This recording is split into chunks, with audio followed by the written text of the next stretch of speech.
Chapter 1. The Perfect Life. In the beginning, my life was everything I'd ever wanted. Our mornings were peaceful and warm, filled with gentle routines and the easy comfort of companionship. My husband and I had been together nearly a decade, and by then, we knew each other's every habit, every quirk. I'd sit by the window with a cup of coffee he'd made for me, always brewed just the way I liked it. We'd talk about our day ahead, share small jokes, and enjoy the simplicity of just being together.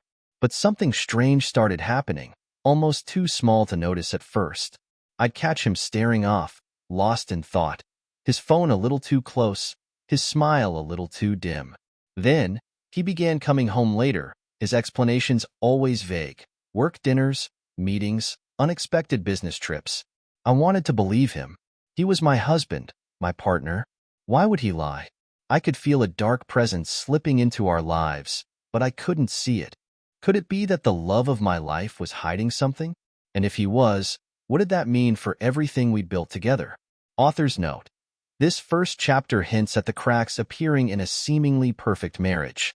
You may ask yourself if you could miss these signs. Would you notice them sooner? Or would you trust your partner as she did? Chapter 2. The slow descent. Life continued as usual, or so it seemed. I ignored the unease gnawing at me, convincing myself I was imagining things. After all, our lives were filled with joy and laughter once. We'd always been close, talking late into the night, sharing our hopes and dreams. The bond between us had felt indestructible, but those days were slowly slipping away. I remember one weekend when we strolled through the farmer's market like we always did, but he seemed distracted, barely engaging in the usual playful banter. Even the taste of our favorite fresh tomatoes felt flat. Back home, I cooked our dinner alone, watching him on the couch, scrolling through his phone. I asked him about his day, and he barely looked up. His mind was somewhere else. Was there something, or someone, waiting for him beyond the life we shared? Looking back, I wonder why I didn't push him for answers then. Maybe I was afraid to hear the truth. I had always trusted him, believed in our love, believed in us. I suppose I wanted so badly to hold onto the life we'd built that I refused to see the cracks forming in it. So I swallowed my doubts, thinking it was probably just a rough patch, something every couple goes through.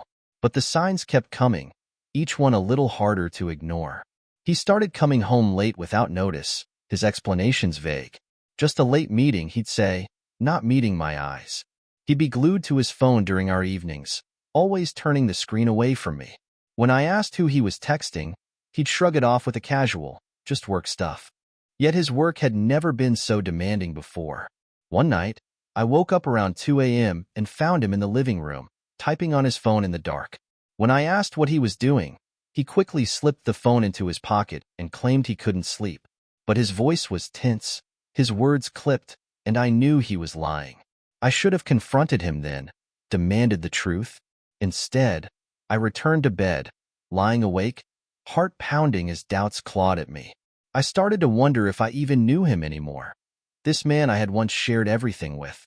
I began watching him closely, picking up on the subtle changes. He'd bought a new cologne, one I'd never seen before. His appearance was sharper, his hair freshly cut, his shirts pressed. When I asked if there was a reason for the sudden attention to detail, he simply said he wanted to look more professional. The growing distance between us felt suffocating. Yet, somehow, I clung to the hope that it was all in my head, that I was overthinking everything. I told myself it was better not to push, better to avoid the risk of ruining what little connection we had left. But deep down, I knew. A part of me was already mourning the love we'd once shared. Author's note. In this chapter, you might start to feel sympathy for our narrator. Would you be in denial, too? Or would you confront your partner right away? Sometimes, silence feels safer than truth. Chapter 3. The first clue. I was folding laundry one evening when I noticed his shirt had a faint scent I didn't recognize. It was sweet, floral, entirely unlike my own perfume. I wanted to brush it off as nothing. Maybe he'd brushed against a coworker's desk or borrowed someone's hand lotion. But then I found a strand of blonde hair on his jacket, unmistakably different from my own. My hands trembled as I held it, staring at this tiny piece of evidence, wondering what it all meant. That night, he came home late. I was already in bed, my mind racing with questions I didn't want to ask. I thought about confronting him but stopped myself. What if he just laughed it off, called me paranoid? What if he wasn't lying, and I'd made a fool of myself? But deep down, I couldn't shake the feeling that something was horribly wrong. Was this how betrayal began? 1,000 small, barely noticeable details that add up to an ugly truth? The following days were a strange, torturous dance. I was torn between searching for clues and pretending everything was fine, as if not knowing might somehow protect me from the truth. But I couldn't stop myself from watching him more closely. Each evening, I'd find myself holding my breath, waiting for him to come home, hoping he'd be just a little more like himself, the man I'd fallen in love with. But he was growing more distant, like a stranger in our own home. One night, I noticed he'd left his phone on the counter while he showered. It was such a small, innocent-looking device, yet I felt its presence looming, like it held answers I was too afraid to seek. I picked it up, my heart pounding, hands shaking so much I nearly dropped it. His lock screen flashed with a preview of a message, "I miss you." My heart stopped, and a sick feeling washed over me. The message wasn't from any name I recognized. It wasn't work. It was personal. When he came out of the bathroom, I had already placed the phone back, and I pretended nothing had happened. But my mind was reeling. Who was she? How long had this been going on? My chest felt tight, my breathing shallow. I was living with someone who was slipping further from me with every passing moment.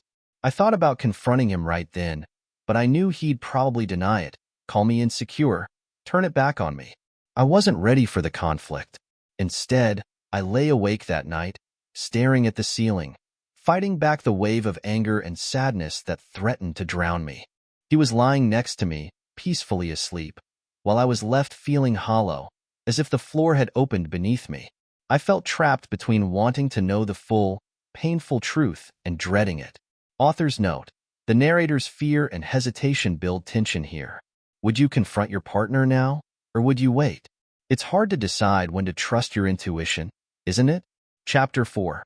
A change in the air. Our home, once a sanctuary, began to feel cold, even with him there.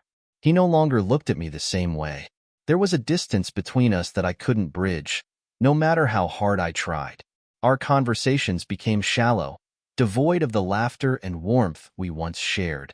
Nights that used to be filled with tenderness and shared dreams were now spent in silence, with him scrolling through his phone or slipping off to his study to catch up on work. One night, I made a special dinner, hoping it would bring us closer again. But he barely noticed, too distracted by a phone call that he took in hushed tones on the balcony. I stood there in the kitchen, listening to the muffled sound of his voice, feeling like an outsider in my own marriage. Could love really fade so quietly? Was this the end of everything we'd built together? After that night, things only grew worse. I tried to reach him, to connect in small ways, a gentle touch, a kiss on the cheek, a lingering hug. Each time, I felt his reluctance, the way he pulled away just a second too soon. The rejection settled heavily in my chest, each small rejection cutting deeper. One evening, while he was in his study, I gathered the courage to knock and ask if we could talk. He opened the door just a crack, his face impassive. "Can it wait?" "I have a deadline," he said, his voice flat, his gaze somewhere past me. I wanted to scream, to make him see me again, but instead, I just nodded, whispering, "Of course." I turned away, feeling the sting of tears rising, trying to hold onto some semblance of dignity. I couldn't remember the last time he'd looked at me with real warmth. In the days that followed, I began to question everything. Did he feel the distance too, or was he just relieved that I wasn't pressing him for answers?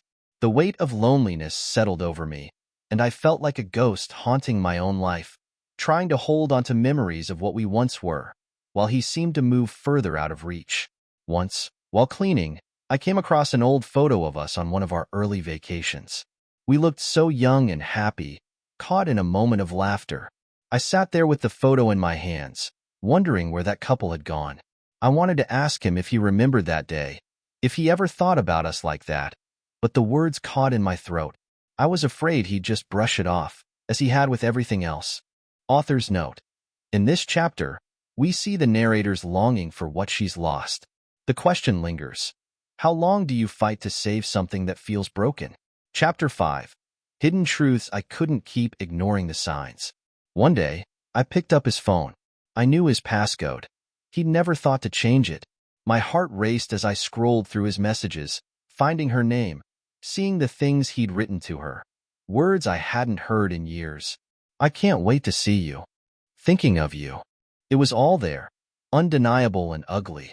The betrayal hit me like a wave, and I sank to the floor, clutching his phone, my entire world crumbling around me. How long had I been living in this lie? How long had he been hiding a piece of himself from me? That night, I felt anger rise inside me like a fire. I wasn't just hurt. I wanted him to understand the pain he'd caused. I sat there for what felt like hours, staring at the messages, at the little heart emojis he used, at the words that had once belonged to us alone.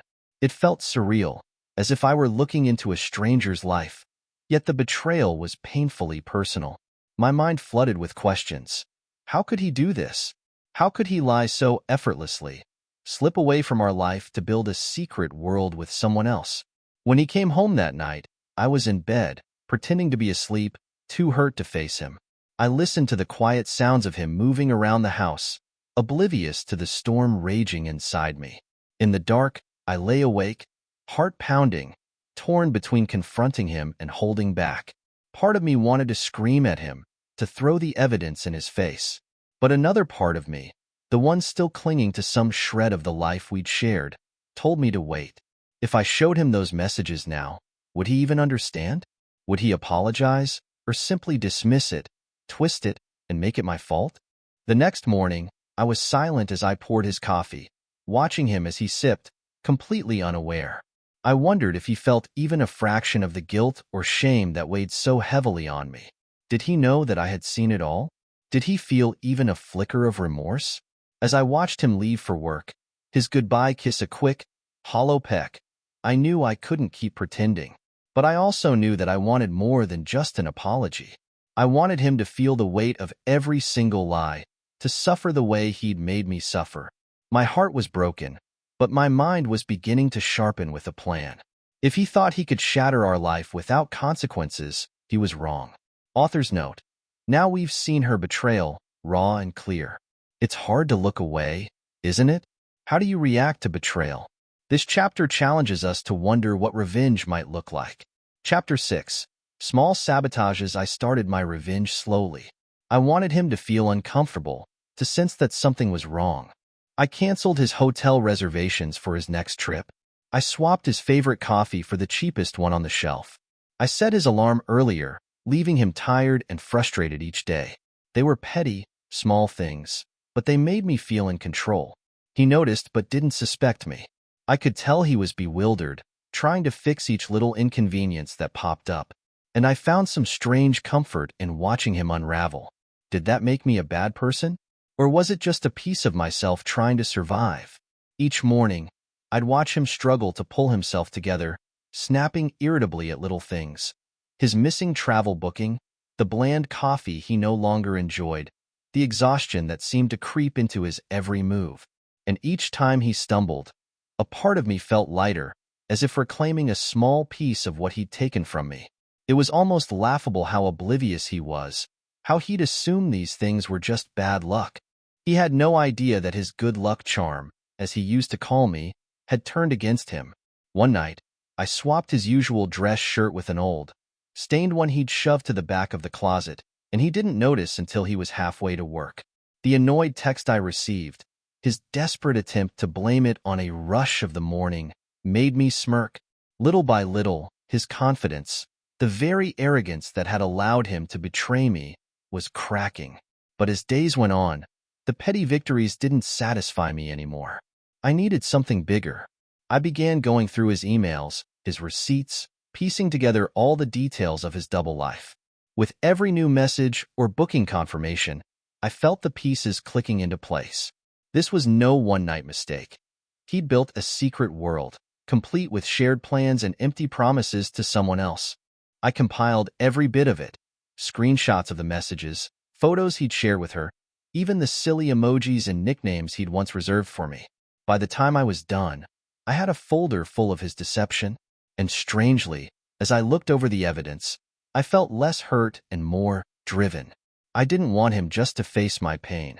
I wanted him to see what he'd thrown away, to feel the depth of his betrayal in a way he'd never forget. Then came the night I struck harder. I knew he had a big presentation the next morning, one he'd worked on for weeks. So, I deleted his files, replacing them with screenshots of his love notes, carefully timed messages that would pop up on his screen in front of his colleagues. When he went to bed, I watched his face, half in shock and half in anticipation of the disaster that would unfold for him the next day. The next evening, he came home pale, shaken, but silent.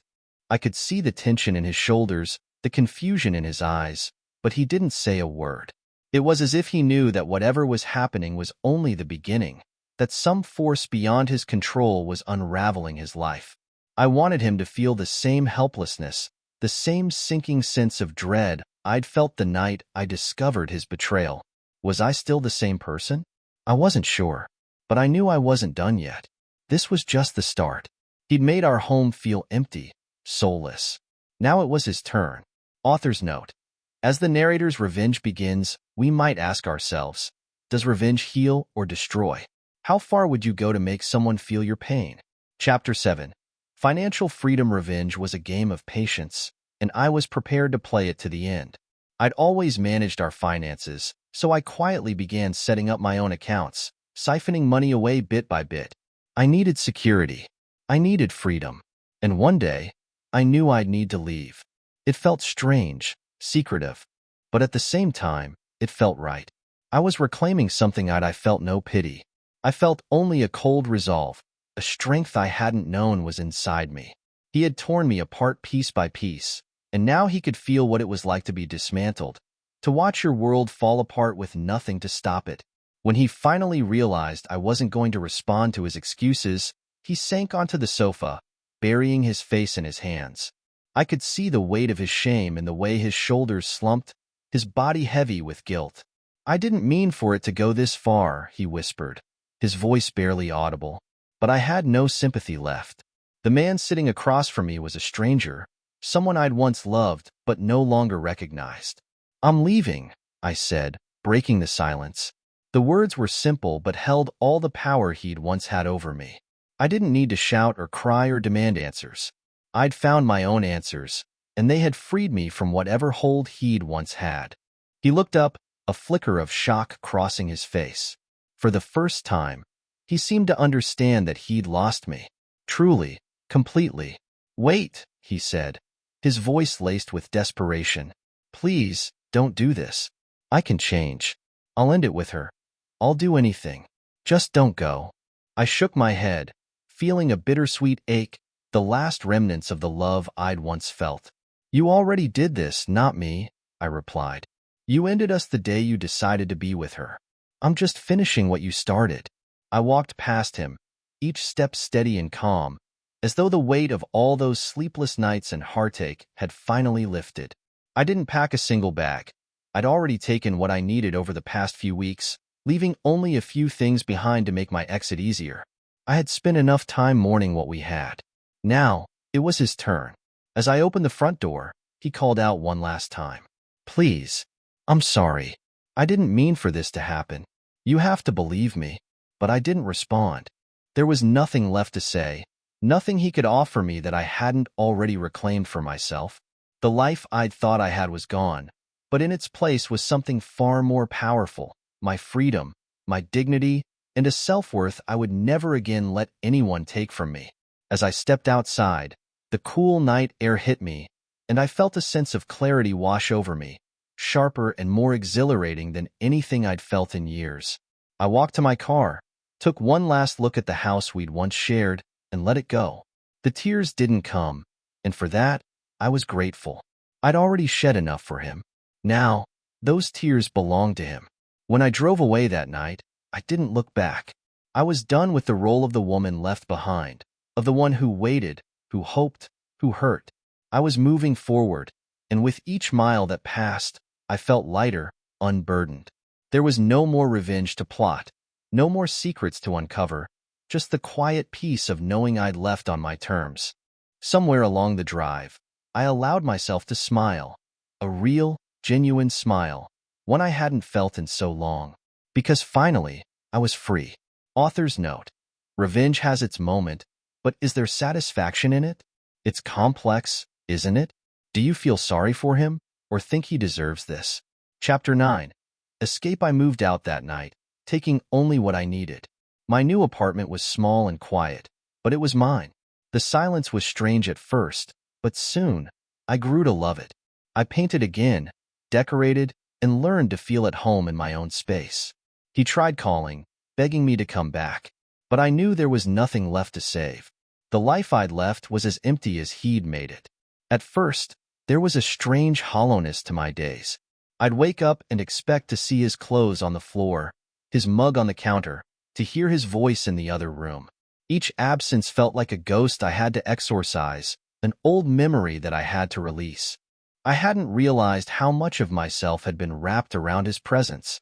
But as the days turned into weeks, I found myself slowly coming back to life, rebuilding piece by piece. In my little apartment, I began to reconnect with parts lost. My independence, my power. I wanted him to feel the weight of my absence as I once felt his betrayal. Each transfer, each hidden fund, felt like a small victory, a step toward freeing myself from the invisible chains he'd wrapped around my life. I knew he was oblivious, so wrapped up in his world of secrets that he had no inkling I was creating my own. He'd left me feeling vulnerable, like I'd been tossed aside, insignificant. But the more I built up my escape plan, the more I felt a sense of self that had been buried for years. My own strength, my resilience. I went about this hidden life with a cool precision, sticking to our daily routines, maintaining the facade of our marriage while gradually removing myself from it. I made sure to handle the household bills with the same diligence, never letting a hint slip of what I was preparing. To him, everything seemed normal, maybe even more placid than it had been in months. In the meantime, I started packing small things. I'd take a few of my clothes each week, hidden under the pretense of charity donations. Photos I treasured disappeared from the frames one by one, quietly replaced by duplicates I didn't mind leaving behind. Bit by bit, I was erasing myself from the home we'd built together, like a whisper fading before a storm. He was still busy with his work, his secret life, and I became invisible in the space we once shared. On the outside, I was still his wife, the woman he thought he had outsmarted. But inside, I was already gone, slipping further away each day. There were moments I almost felt sorry for him. He'd come home late, tired, likely from his double life, unaware that the woman by his side had one foot out the door. I wondered if he'd notice when I was gone, if he'd feel even a sliver of the abandonment I had felt. Then, as my plan neared completion, I made one final move. I sent out his affairs details, our bank transactions that funded his work trips, the messages he'd sent her during our dinners, to his closest friends and family. It was subtle, so subtle it would take him days to realize everyone knew. And when they did, he'd see himself in the clear light of everyone else's judgment. Finally, the day arrived. I had enough saved, everything packed, all the accounts in order. That morning, he was already at work, lost in his world. I left a single note on our empty bed, just a simple sentence he'd never be able to shake, "I know." And with that, I closed the door, leaving behind every painful memory. This time, I was in control. Author's note.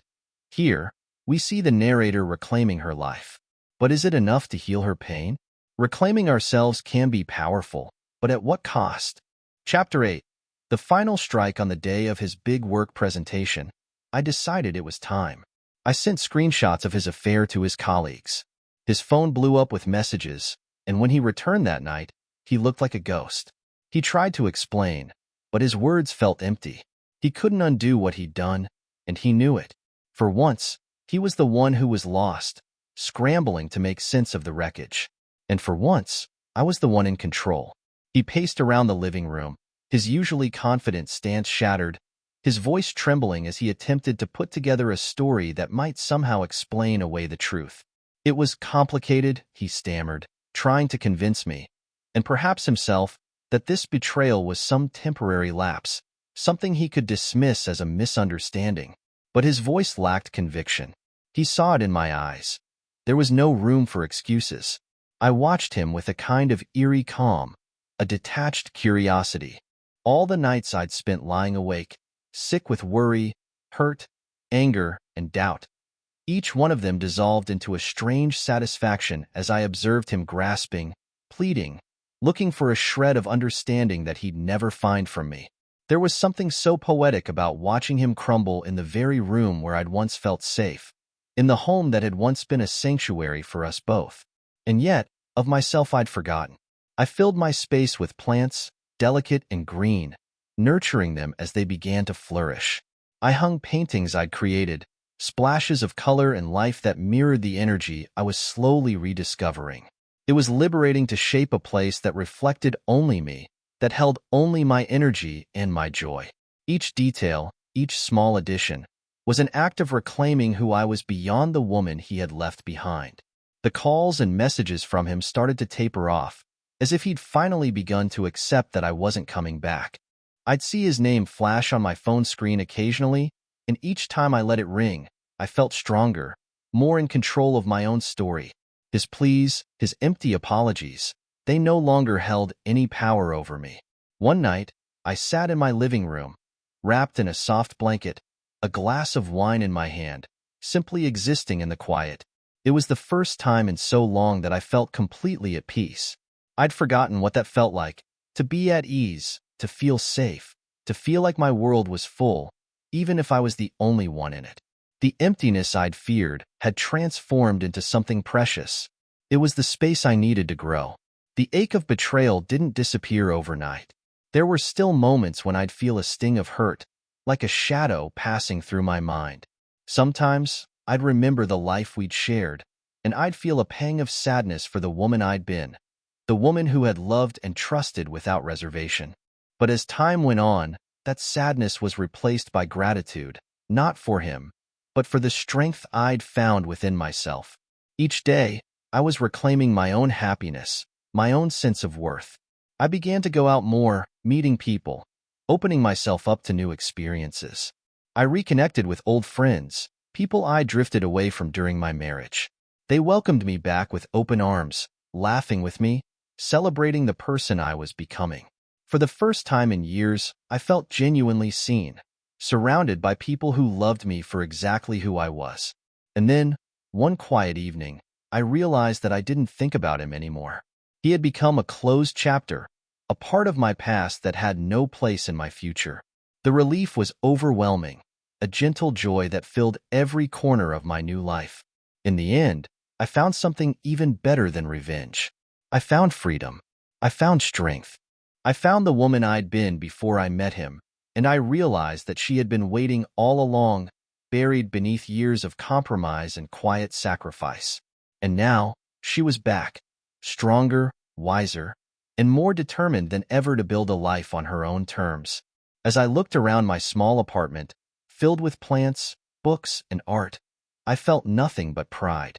This was my life, my happiness, and I'd earned it. The shadows of betrayal no longer lingered here. They had faded, leaving only light. And as I curled up that night, I knew that I was finally free, not just from him, but from any expectation that my happiness depended on anyone other than myself. Author's note: leaving is bittersweet. Does freedom come with peace, or is the pain still there? We all wonder if moving on is ever truly possible. Chapter 10. Rebuilding days turned into weeks, and I slowly found myself again. I filled my space with plants, art, and colors that reminded me of joy. I began to look forward to each day, exploring hobbies I'd neglected, building a life I loved. For the first time, I was choosing myself. It was a strange, exhilarating freedom. I'd wake up each morning with the sun streaming in through my windows, no longer rushing to meet anyone's expectations. My life became a canvas that I could paint any way I chose, and I relished the sense of control, the freedom to shape my days around what truly mattered to me. I'd been so focused on holding our marriage together that I'd lost sight of who I was outside of it. Now, with each quiet morning and each slow, intentional evening, I felt myself coming back to life. I discovered a love for simple rituals. Morning coffee brewed slowly, just for me.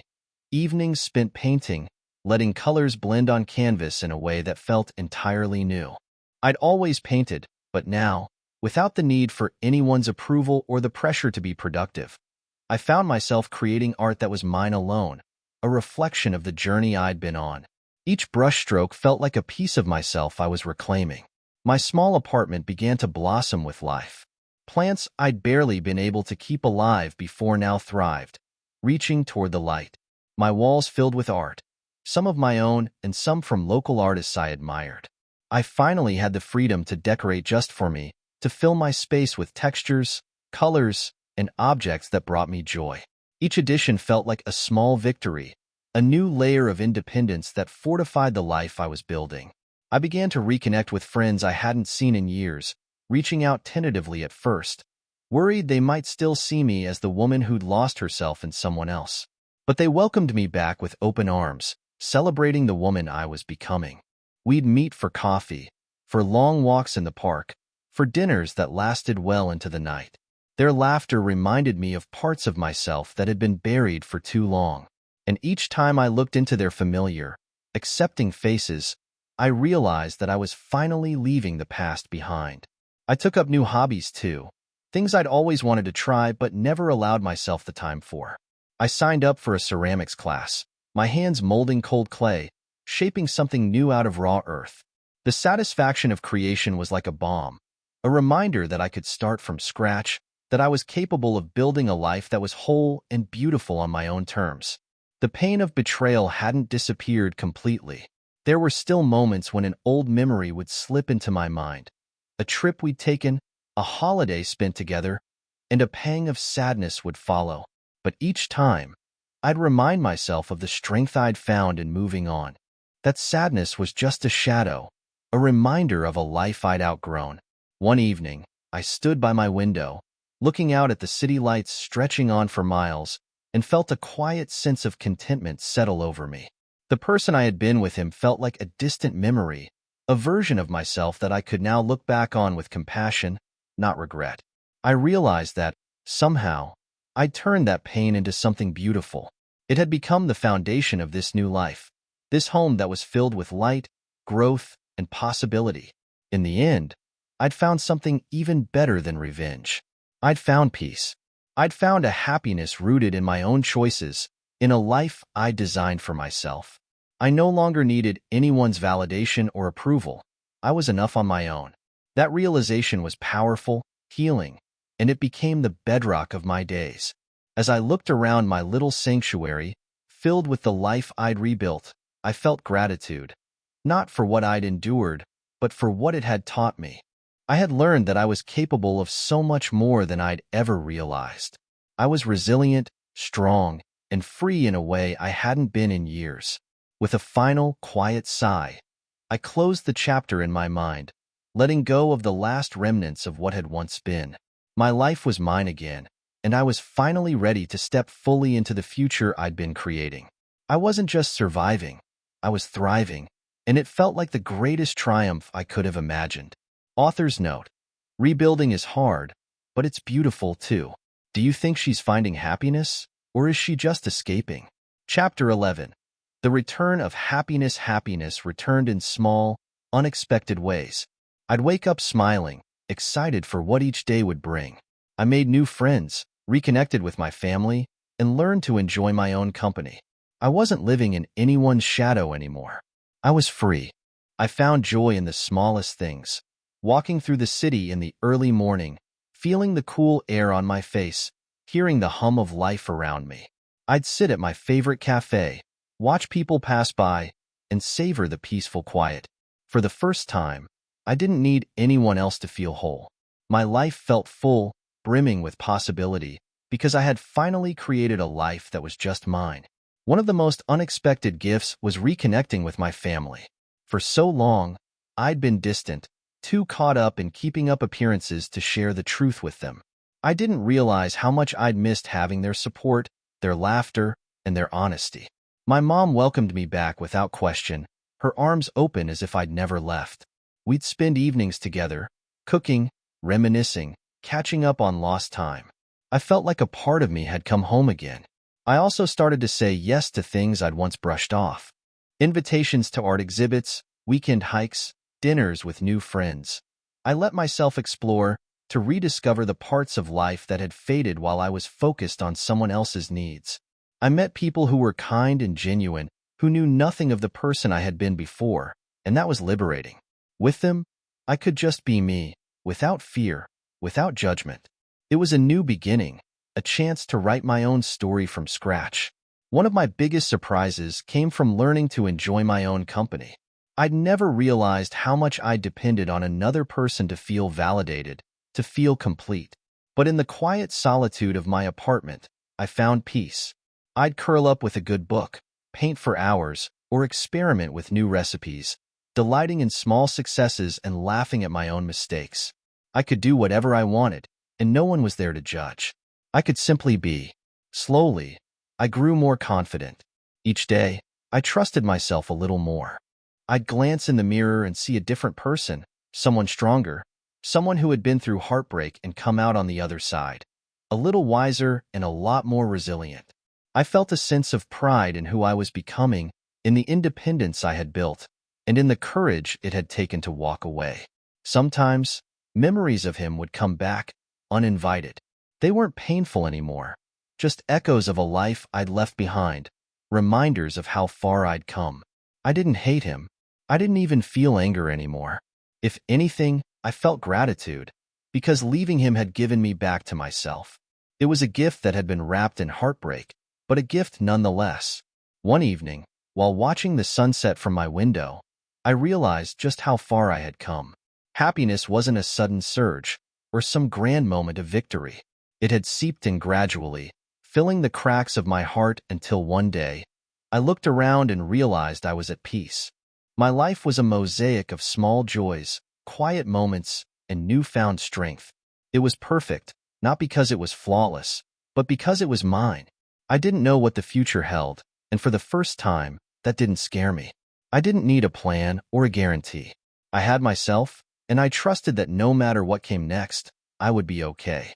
There was a quiet power in that, a power I'd once thought I could only find in someone else. The woman I was before was gone, transformed into someone who could stand alone, laugh alone, and love herself deeply. Happiness, I realized, wasn't a place or a destination. It was a state of mind, a commitment to oneself, a quiet contentment that comes from within. And as I sat there, watching the last rays of sunlight fade, I knew that no matter what life threw my way, I would carry this happiness with me. I was no longer defined by the love I'd lost or the hurt I'd endured. I was simply me, and that, I had learned, was more than enough. Author's note: true happiness comes slowly, but it's worth the wait. Is she better off now? Has she found the strength to trust herself again? Chapter 12. A new beginning. I thought I'd lost everything, but I found a new beginning. The betrayal had scarred me, but it hadn't broken me. My past was a chapter I'd finally closed. In its place was a woman who knew her own worth, who had reclaimed her power and chosen her own path. As I looked toward the future, I knew that whatever came, I'd face it with strength and resilience. It took time to find that strength, to rebuild my confidence, piece by piece. I had moments of doubt, days when the past still lingered like a shadow I couldn't quite shake. But with every step forward, the weight grew lighter, and the woman I was becoming felt more real. I wasn't living for anyone's approval, wasn't adjusting my dreams or bending myself into someone else's mold. I was free to be exactly who I was. Slowly, I began to explore life on my own terms. I traveled to places I'd always dreamed of visiting but had set aside for later. There was something healing in seeing new horizons, in tasting unfamiliar foods, in learning that I could navigate the world alone. Each trip felt like another layer of strength, a new chapter that I was writing entirely for myself. I even pursued new passions, things I'd long neglected. I took up photography, capturing little moments that felt meaningful to me. The beauty of a sunrise, the laughter of strangers, the quiet peace of a winding path. I saw the world differently now, and each picture felt like a testament to the journey I'd made. But perhaps the biggest transformation happened quietly, within me. I no longer carried the pain of betrayal like a wound. It had become a scar, a reminder of what I'd endured, but no longer something that defined me. I was a woman who had known loss, but I was also a woman who had found herself in the aftermath. I'd learned to love my own company, to sit in silence and feel content, knowing I was enough just as I was. Looking toward the future, I felt a surge of hope. Life would bring its challenges, of that I was certain, but I was stronger now, deeply rooted in who I was, and unafraid to weather whatever storms lay ahead. The past had been a painful chapter, but it had led me here, to this new beginning I had created for myself. And as I moved forward, I knew I was ready. Author's note: this journey shows that even the deepest pain can be transformed into strength. Would you have taken her path, or would you have walked away sooner? Her story reminds us all of the power in healing ourselves.